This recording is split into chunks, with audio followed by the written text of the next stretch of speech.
Assalamualaikum warahmatullahi wabarakatuh.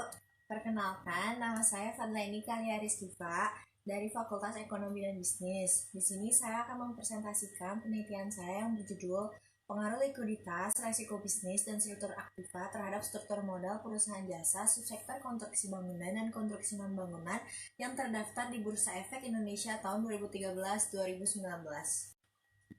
Kebijakan perusahaan untuk mengatur penggunaan dana mereka pasti tak jauh akan melihat dari struktur modalnya. Struktur modal perusahaan publik di Indonesia masih didominasi oleh utang dibanding modal sendiri, yaitu dari saham dan laba ditahan. Besarnya utang yang digunakan oleh perusahaan untuk membiayai kegiatannya merupakan suatu kebijakan keuangan yang berhubungan dengan struktur modal.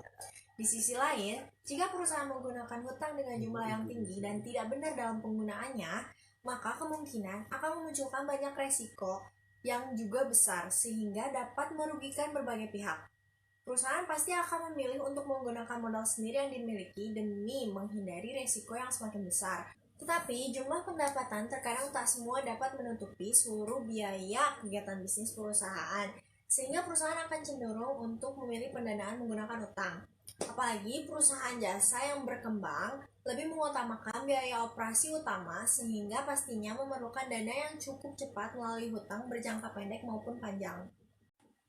Perkembangan industri jasa pada subsektor konstruksi bangunan ini cukup pesat, di mana dengan banyaknya pembangunan infrastruktur yang masih berjalan termasuk pembangunan kereta api cepat, jalan layang.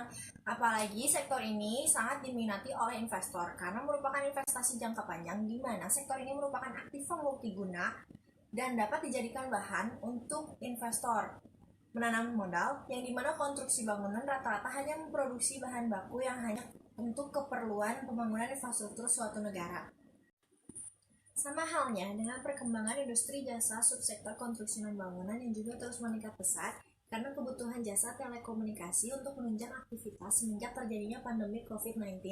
Dengan maraknya WFH dan semua kegiatan yang beralih secara daring, banyak operator telekomunikasi seluler membutuhkan ekspansi jaringan dan membutuhkan menara lebih banyak untuk menghindari jaringan yang kurang baik.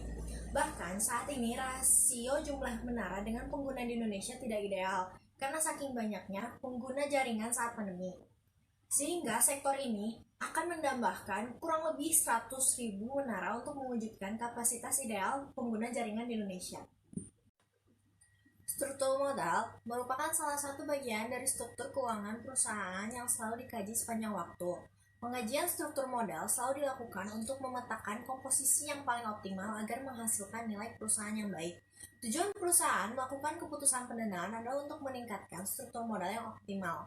Struktur modal yang optimal adalah struktur modal yang memaksimalkan harga saham atau nilai perusahaan dan sekaligus juga meminimumkan biaya modal rata-ratanya. Struktur modal menunjukkan rasio yang menggambarkan besaran hutang yang dimiliki oleh sebuah perusahaan. Rasio struktur modal yang lebih dari 1 menunjukkan hutang atau kewajiban perusahaan tersebut lebih besar daripada total aktiva atau modal yang dimiliki perusahaan tersebut. Maka, untuk meminimalisir banyaknya hutang, perusahaan pasti melakukan kebijakan mulai dari kemampuan membayar kewajibannya, karena likuiditas berguna untuk mengetahui kemampuan perusahaan dalam membiayai dan memenuhi kewajiban atau hutang pada saat ditagih atau pada saat jatuh tempo. Semakin tinggi likuiditas, maka akan mengurangi penggunaan utang. Perusahaan juga harus mampu untuk mengendalikan resiko bisnis yang dihadapinya. Apalagi resiko yang dihadapi oleh perusahaan ketika menjalankan kegiatan operasinya dapat memungkinkan ketidakmampuan perusahaan untuk membiayai kegiatan operasionalnya. Perusahaan yang memiliki resiko tinggi akan memakai hutang yang kecil karena hutang dapat meningkatkan suatu resiko kebangkrutan pada perusahaan. Yang terakhir, tentunya perusahaan juga harus mengatasi kecenderungan menjadikan aktiva tetapnya sebagai jaminan.